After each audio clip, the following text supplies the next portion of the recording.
terkasih dalam nama Tuhan Yesus. Perkenalkan, nama saya Andrian Laia, Prodi Teologi semester 5 Grup B. Nah, di sini saya akan membuat video praktek khotbah dengan mata kuliah homiletika yang diampu oleh Bapak Dr. Arif Surti Sitompul MPH. Nah, sebelum juga kita mendengarkan kebenaran firman Tuhan, mari kita bersatu dalam doa. Terima kasih Bapak, terima kasih Yesus, terima kasih Roh Kudus. Kami bersyukur dengan Tuhan sehingga pada hari ini kami dapat kembali bisa mendengarkan sebagian dari firman Tuhan. Kiranya Tuhan menuntun, memelihara sehingga awal pertengahan hingga berakhirnya nanti Tuhan terus menuntun dan membimbing dan memberkati juga hamba-Mu yang akan menyampaikan kebenaran firman Tuhan. Terima kasih Bapak, terima kasih Yesus, terima kasih Roh Kudus. Amin. Nah, saudara-saudari yang terkasih dalam nama Tuhan Yesus, pada hari ini kita akan mendengarkan sebagian dari firman Tuhan yang terambil dari Mazmur 23 ayat 1 sampai 3. Demikian firman Tuhan. Tuhan adalah gembalaku, takkan kekurangan aku. Ia membaringkan aku di padang yang berumput hijau. Ia membimbing aku ke air yang tenang. Ia menyegarkan jiwaku. Ia menuntun aku di jalan yang benar. Nah, saudara-saudara yang terkasih dalam Tuhan Yesus, yang menjadi tema kita pada hari ini yaitu Tuhan gembalaku, memelihara, menuntun, memulihkan. Mungkin juga kita sering bertanya-tanya, apa yang Tuhan lakukan sebagai gembala dalam hidup kita?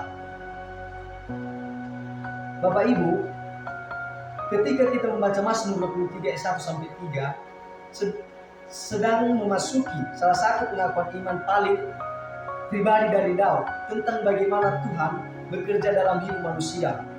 Daud tidak berbicara tentang Tuhan sebagai konsep, tetapi sebagai pribadi yang nyata, yang berjalan, menyertai dan menopang hidupnya setiap hari. Ketika ia berkata, Tuhan adalah gembalaku, takkan kekurangan aku. Ia sedang mengajak kita melihat Allah sebagai gembala yang memastikan setiap kebutuhan anak-anaknya dipenuhi dengan tepat. Nah, demikian juga hidup kita ini sebagai manusia sering penuh kekhawatiran.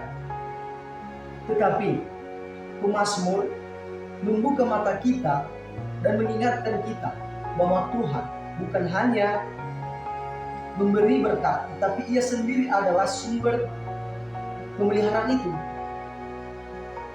Ketika kita berpegang pada Tuhan, kekurangan tidak akan menjadi lagi pusat perhatian kita. Sebab kita sudah meyakini gembala yang baik selalu tahu apa yang dibutuhkan domba-dombanya. Kita bisa belajar dari Daud, saudara-saudara. Dahulu hidupnya itu dalam tekanan, pelarian, dan peperangan. Namun ia bisa berkata, takkan kekurangan aku. Kenapa? Itu karena ia mengenal siapa yang menuntun hidupnya. Ada sang gembala. Dan dia mengenali itu.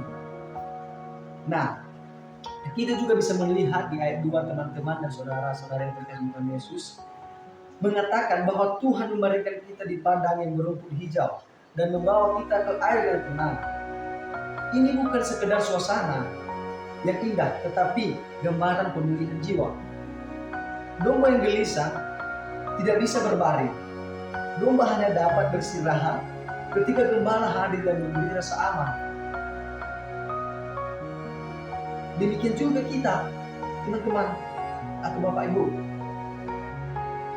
Seringkali juga tubuh kita ini bergerak terus. Seringkali tubuh kita ini bergerak, tetapi hati kita letih. Pikiran kita juga penuh beban. Dan jiwa kita kehilangan damai itu.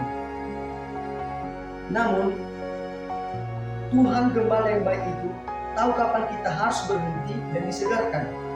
Ia membawa kita mendekat pada firman, doa, persekutuan, dan hadiratnya sebagai air yang tenang bagi jiwa kita.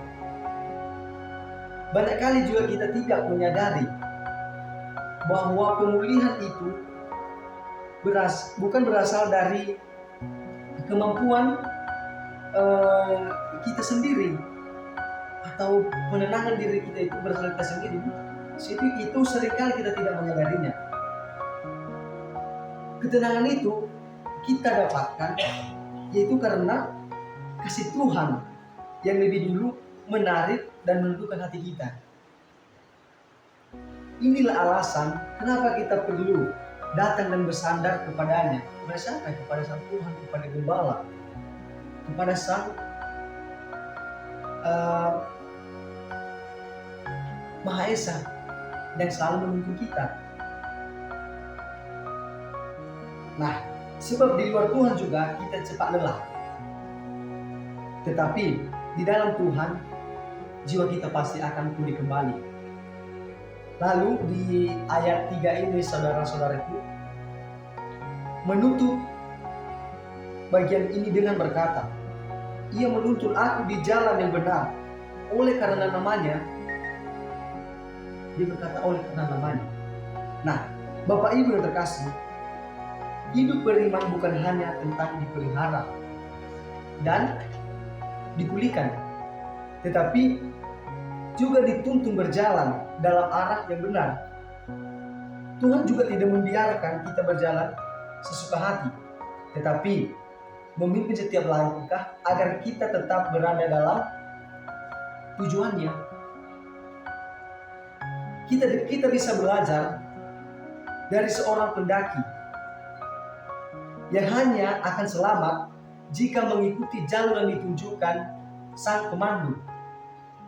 Nah, demikian juga di kehidupan kita ini sebagai umat Tuhan, kita akan terjaga ketika kita mengikuti tuntunan Tuhan. Ada banyak jalan yang terlihat baik menurut mata kita ini sebagai manusia. Namun hanya Tuhan yang tahu mana yang benar untuk hidup kita. Nah, di sini saudara-saudariku, kita sedang memberi ruang baginya untuk menuntut kita pada rencana yang sudah Ia siapkan. Nah, dan Daud menegaskan juga saudara-saudara bahwa Tuhan melakukan semua itu oleh karena namanya. Itu bisa kita garis bawahi, oleh karena namanya. Nah, artinya Tuhan menuntun bukan karena kita sempurna, tetapi karena Ia setia menjaga namanya sebagai Gembala yang baik. Nah, dari ketiga ayat ini, saudara-saudariku, kita belajar bahwa hidup bersama Tuhan sebagai Gembala bukanlah janji kosong. Ada beberapa poin yang dapat kita ambil. Yang pertama, Ia memelihara sehingga kita tidak dikuasai kekurangan. Ketika Tuhan sudah memelihara, tentunya kekurangan itu tidak akan menguasai kita. Percayalah saudara-saudara. Kedua, Ia memulihkan sehingga jiwa kita menemukan damai sejati dan damai sejahtera. Ketiga, Ia menuntun sehingga kita tidak tersesat dalam jalan hidup. Nah, saudara-saudara, inilah alasan pemazmur begitu yakin, dan inilah dasar mengapa kita pun boleh datang kepada Tuhan dengan keyakinan yang sama. Nah, apa yang kita perbuat di situ? Marilah kita membuka hati, menyerahkan kekhawatiran, dan memilih berjalan bersama Tuhan setiap hari. Ketika Tuhan sudah menjadi gembala kita, teman-teman, saudara-saudara sekalian, kita dapat menghadapi hidup dengan tenang, sebab Tuhan memelihara, memulihkan, dan menuntun kita sampai akhir. Demikian. Nah, yang terpenting saudara, kita juga tetap harus belajar dari seorang pendaki tadi. Itu yang harus perlu kita ingat. Ketika kita berjalan bersama Sang Gembala, tentunya kita akan berada di jalur yang Tuhan sedang siapkan. Nah, saudara-saudara yang terkasih dalam Tuhan Yesus, kiranya juga firman Tuhan telah kita dengarkan pada hari ini bisa menjadi fondasi yang kuat dalam kehidupan kita, dan itu selalu kita jadikan suatu pencerahan dalam pribadi kita, juga lepas pribadi, bahwasannya ketika kita berjalan bersama Tuhan, berjalan bersama Sang Gembala, kita yakin itu pasti Tuhan akan menuntun dan kita akan menemukan damai sejahtera itu. Demikian firman Tuhan, saudara-saudaraku. Mari kita kembali bersatu dalam doa. Terima kasih Bapak, terima kasih Yesus, terima kasih Roh Kudus. Kami bersyukur dengan Tuhan, kami pada hari ini bisa belajar tentang bagaimana mengikuti Tuhan dan bagaimana kami menemukan damai sejahtera itu. Dan kami juga terus belajar Tuhan dari seorang pendaki. Dia akan aman dan selamat ketika ia mengikuti pemandu. Demikian kiranya begitu juga kehidupan kami, ketika kami juga selalu mengikuti Tuhan, hidup kami akan aman dan tenang. Kami yakin percaya itu Tuhan. Ini kami serahkan ke dalam tangan-Mu. Amin. Baik saudara-saudariku dan teman-teman sekalian, sekian praktek video homiletika saya pada hari ini. Jika ada kesalahan atau kekurangan, mohon maklumi, dan jangan lupa like dan subscribe. Terima kasih. Shalom.